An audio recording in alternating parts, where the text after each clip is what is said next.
Ce que de nombreuses études ont montré, c'est que ces déséquilibres sont souvent les conséquences de notre alimentation moderne, industrielle et ultra transformée. Donc, dans le cas de la santé mentale, la nutrition fonctionnelle ne vise pas à traiter un diagnostic psychiatrique, mais plutôt à identifier et corriger les déséquilibres sous-jacents qui peuvent influencer la santé mentale, donc grâce à une alimentation plus adaptée au cerveau.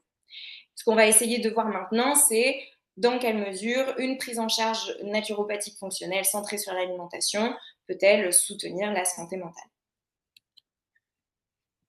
Alors, pour comprendre comment l'alimentation peut influencer la santé mentale, on va d'abord s'intéresser aux mécanismes physiologiques qui jouent un rôle clé dans la régulation de l'humeur, du stress et du fonctionnement cognitif. Donc, dans cette partie, je vais présenter deux grands systèmes physiologiques ainsi que leurs déséquilibres les plus fréquents. Pour entrer dans le vif du sujet, il faut d'abord comprendre comment l'intestin dialogue avec le cerveau. On parle de l'axe intestin-cerveau, un système de communication bidirectionnel qui relie le système nerveux central et le système nerveux entérique au niveau de l'intestin, donc ce qu'on appelle notre deuxième cerveau. Ce dialogue se fait par plusieurs voies, le nerf vague, le système immunitaire, ou des signaux hormonaux ou microbiens.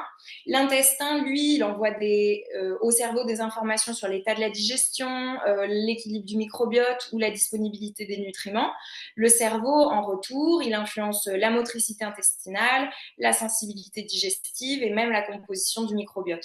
C'est ce qui explique qu'une modification locale dans l'intestin peut avoir un impact direct sur l'humeur, le stress ou certains comportements. Le microbiote intestinal joue aussi un rôle majeur dans ce mécanisme-là. Les milliards de micro-organismes qui le composent produisent des composés bioactifs comme les acides gras chaîne courte, certains acides aminés ou certains neurotransmetteurs. Ces molécules modulent la perméabilité de la muqueuse, activent les récepteurs du nerf vague et influencent la réponse immunitaire. Donc, quand cet écosystème se déséquilibre, il y a trois grandes altérations qui contribuent aux troubles de la santé mentale.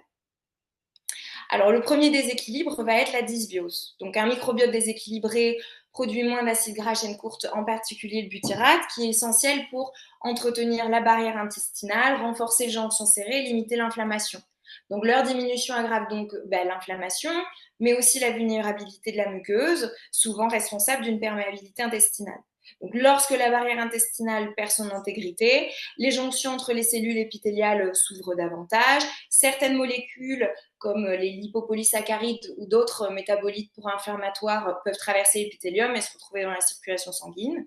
L'organisme les perçoit immédiatement comme des signaux de danger, ce qui active l'immunité et augmente l'inflammation. Ce qui nous emmène au deuxième déséquilibre, qui est l'inflammation de bas grade. L'organisme produit des cytokines pro-inflammatoires. Cette inflammation, elle a des conséquences sur tout le corps, évidemment, mais elle peut aussi atteindre le cerveau et favoriser une neuroinflammation.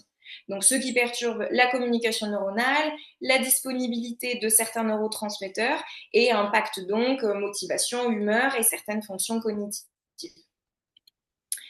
Le troisième déséquilibre, c'est la perturbation des neurotransmetteurs. Donc le microbiote, il influence directement la synthèse, la disponibilité et la régulation de plusieurs neurotransmetteurs et de leurs précurseurs essentiels à la santé mentale, comme le tryptophane, la sérotonine, le GABA, le glutamate et la dopamine, qui sont hyper importants pour une santé mentale, en bonne santé justement.